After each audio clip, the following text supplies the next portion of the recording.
Shalom, brothers and sisters.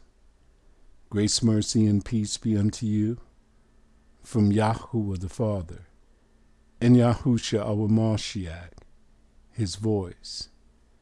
Hear, O Yeshua, YAHUAH our mighty one, he is one YAHUAH. This is Brother David coming to you again to bring you Job. Here's the question. Who's in control? If you were to ask Job, he would tell you, YAHUAH, the creator of all things. But most people today don't believe that. This is a time of great conspiracies. Brothers and sisters, I tell you the truth. Leave those conspiracy videos alone. None of them are going to help you. What could you do about it? Could you go to the government and tell them to stop and they're going to stop? Is protesting going to keep this from happening? What about picking up arms and going to start a civil war like the Europeans want to do? No. You have to be grounded and rooted in the word only. Then you must understand who is carrying these things out. There is nothing that escapes the eye of our master. He's not the reactor. He doesn't react to circumstances. He is the initiator. There is not anything that is happening today that he did not initiate. Let's look into scriptures and find out how the Father carries out his will. We're going to make a short series, maybe about 4 parts, and we're going to delve into the heavenly realms to see how the will of YAHUAH is carried out. Let's begin. Job, chapter 1, verse 1 to 4. Verse 1.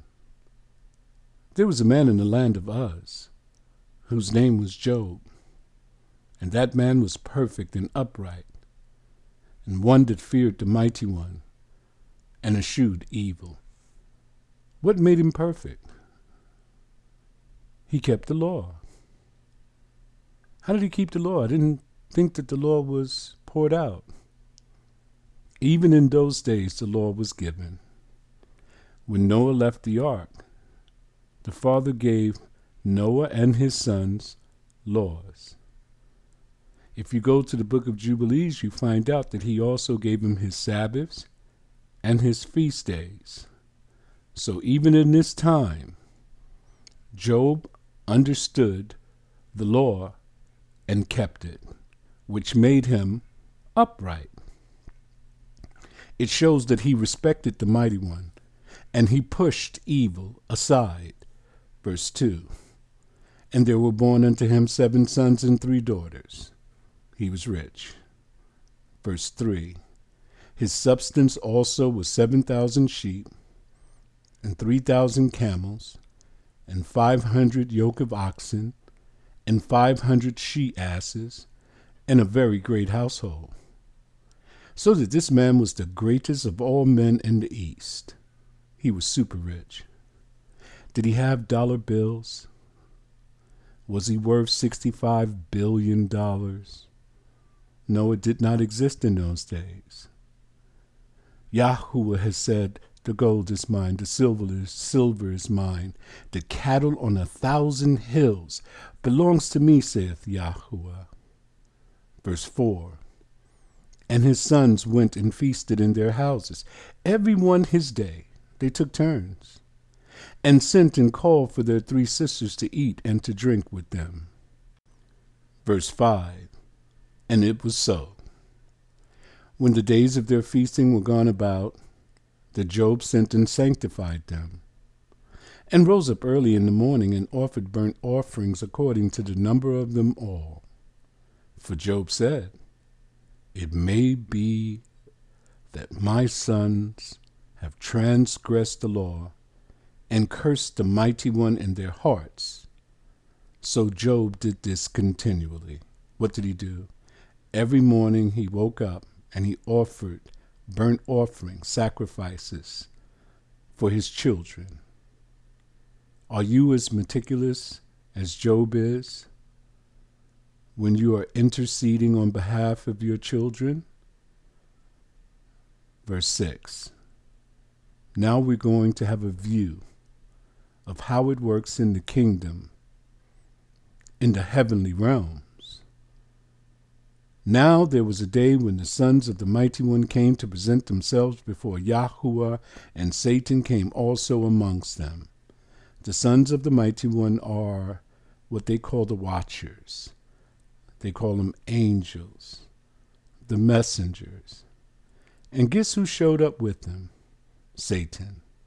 Why did they present themselves before YAHUAH? Because YAHUAH is in control. Everyone must come before the master of the universe and give an account. Verse 7. And YAHUAH said unto Satan, Where are you coming from? Then Satan answered YAHUAH and said, From going to and fro in the earth, and from walking up and down in it. Now,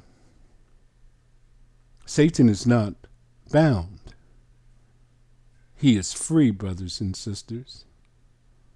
He doesn't have any restraints because he has a job to do. Verse 8.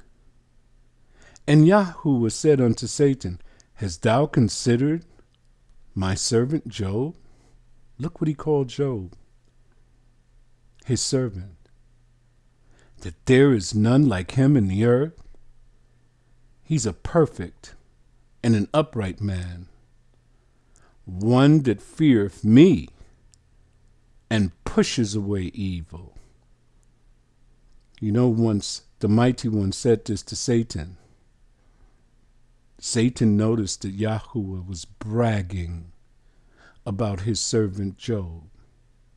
Do you think Satan liked that? Verse 9.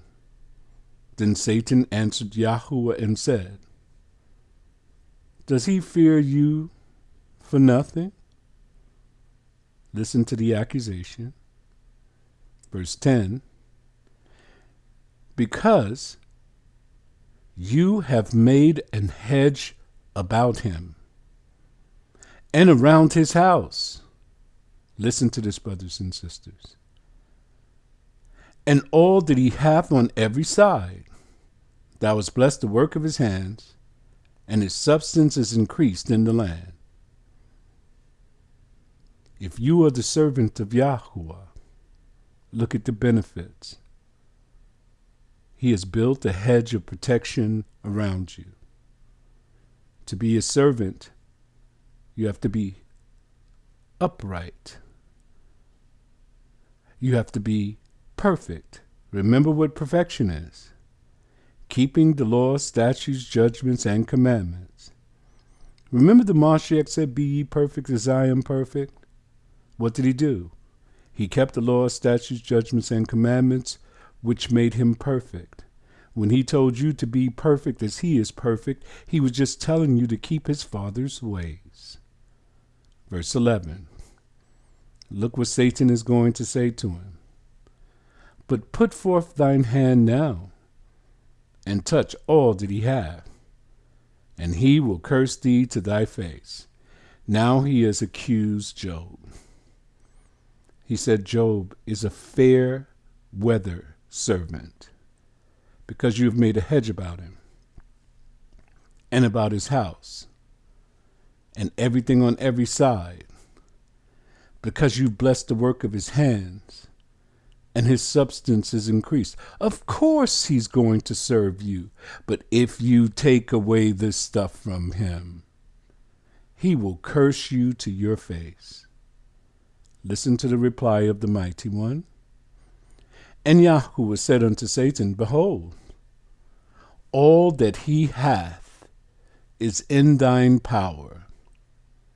Only upon himself put not forth thine hand.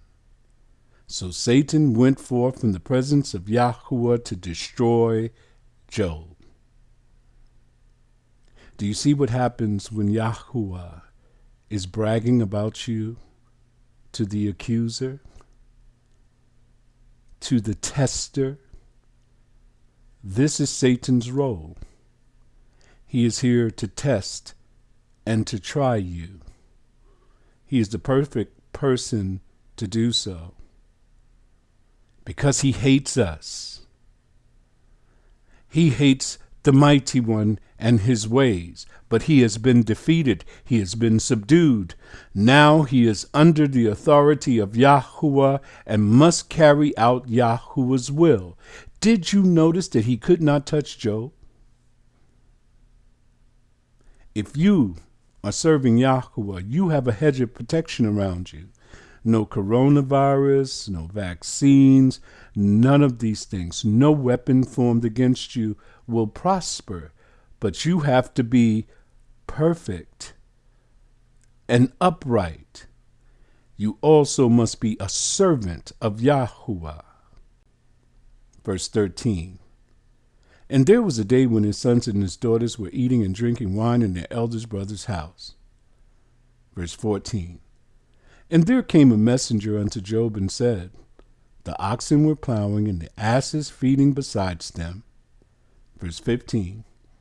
And the Chaldeans fell upon them and took them away. Yea, they have slain the servants with the edge of the sword, and I only am escaped alone to tell thee. Verse 16. While he was yet speaking, there came also another and said, The fire of the mighty one is fallen from heaven and hath burnt up the sheep and the servants and consumed them. And I only am escaped alone to tell thee. Verse 17. While he was yet speaking, there came also another and said, The Chaldeans made out 3 bands and fell upon the camels and have carried them away. Yea, and slain the servants with the edge of the sword. And I only am escaped alone to tell thee. Verse 18. While he was yet speaking, there came also another, and said, Thy sons and thy daughters were eating and drinking wine in their eldest brother's house. Verse 19. And behold, there came a great wind from the wilderness, and smote the 4 corners of the house, and it fell upon the young men, and they are dead, and I only am escaped alone to tell thee. In the time that it took me to read all of this trouble is how fast it came upon Job's ears. Would you have been able to handle this? Remember, Job got up every single morning. He offered burnt offerings unto YAHUAH on behalf of his children. Yet, a great wind from the wilderness. Did you notice? Satan was given power of the element, smote the 4 corners of the house, and it fell upon the young men, and they are dead. Would you have cursed the mighty one? I was offering offerings every morning unto you. For my children, you let me down. You allowed them to be destroyed. I will trust you no longer. Would that have been your reply? What about the fire that fell down from heaven upon the sheep and the servants and burnt them all up? Remember, your adversary, your accuser, is given power over the elements to test, try, and prove you. Would you have cursed the mighty one? Let's see what the response of a perfect and upright man was. Verse 20. Then Job arose. He tore his clothes and shaved his head and fell down upon the ground and worshipped. This is the proper response to trouble. They take away your house. They take away your money. If your children are shot down in the streets, what should your response be? Fall down upon the ground and worship. I wonder, what did he say? Verse 21, naked came I out of my mother's womb, and naked shall I return thither. When he came out, did he have children? Did he have great substance? Where did he get it from? YAHUAH has given, and YAHUAH have taken away. Okay, we rejoice when we receive. What happens when it's taken away from us? Do we curse him? Job didn't. What should we say? Blessed be the name of YAHUAH. Who did the Father build a hedge of protection around? Job. Everyone in his household, even the servants, the sheep, the goats, the camels, everyone benefited from a righteous man. He covered them all. But the test was to see whether Job would still keep his integrity if everything that he was given by the master of the universe, if it be taken away, will he continue to hold on to his integrity? He's proven himself here. Verse 22, in all this, Job did not transgress the law, nor charge the mighty one foolishly. He didn't say the devil did it. He didn't say Esau did it. He didn't say Satan did it. He said YAHUAH has given and YAHUAH has taken away. Blessed be the name of YAHUAH. That should be your response in adversity. Continue to part 2. Shalom.